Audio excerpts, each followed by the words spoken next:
بسم اللہ الرحمن الرحیم۔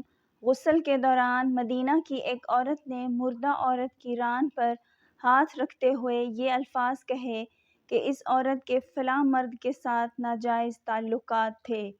بس یہ بات کہنا تھا کہ اللہ تعالیٰ نے اپنی ڈھیل دی ہوئی رسی کھینچ دی۔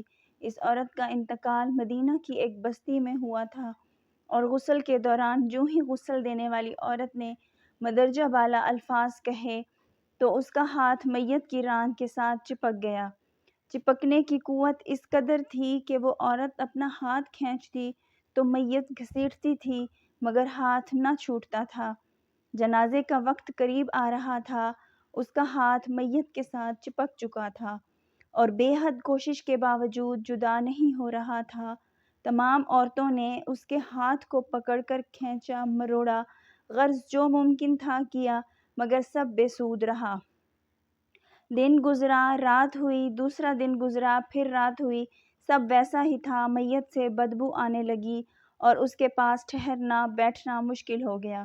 مولوی صاحبان، قاری صاحبان اور تمام اسلامی طبقات سے مشاورت کے بعد طے ہوا کہ غسال عورت کا ہاتھ کاٹ کر جدا کیا جائے اور میت کو اس ہاتھ سمیت دفنا دیا جائے، مگر اس فیصلے کو غسال عورت اور اس کے خاندان نے یہ کہہ کر رد کر دیا کہ ہم اپنے خاندان کی عورت کو معذور نہیں کر سکتے، لہٰذا ہمیں یہ فیصلہ قبول نہیں۔ دوسری صورت یہ بتائی گئی کہ میت کے جسم کا وہ حصہ کاٹ دیا جائے اور ہاتھ کو آزاد کر کے میت دفنا دی جائے، مگر بے سود۔ اس بار میت کے خاندان نے اعتراض اٹھایا کہ ہم اپنی میت کی یہ توہین کرنے سے بہرحال قاصر ہیں۔ اس دور میں امام مالک قاضی تھے۔ بات امام مالک تک پہنچائی گئی، اس کیس کا فیصلہ کیا جائے۔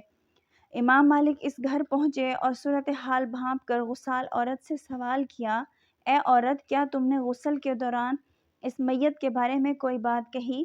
غسال عورت نے سارا قصہ امام مالک کو سنایا اور بتایا کہ اس نے غسل کے دوران باقی عورتوں کو کہا کہ اس عورت کے فلاں مرد کے ساتھ ناجائز تعلقات تھے۔ امام مالک نے سوال کیا، کیا تمہارے پاس اس الزام کو ثابت کرنے کے لیے گواہ موجود ہیں؟ عورت نے جواب دیا کہ اس کے پاس گواہ موجود نہیں۔ امام مالک نے پھر پوچھا، کیا اس عورت نے اپنی زندگی میں تم سے اس بات کا تذکرہ کیا؟ جواب آیا نہیں۔ امام مالک نے فوری حکم صادر کیا کہ اس غسال عورت نے چونکہ میت پر تہمت لگائی ہے لہٰذا اس کو حد مقررہ کے مطابق 80 کوڑے لگائے جائیں۔ حکم کی تعمیل کی گئی اور 70 بھی نہیں، 75 بھی نہیں، 79 بھی نہیں، پورے 80 کوڑے مارنے کے بعد اس عورت کا ہاتھ میت سے الگ ہوا۔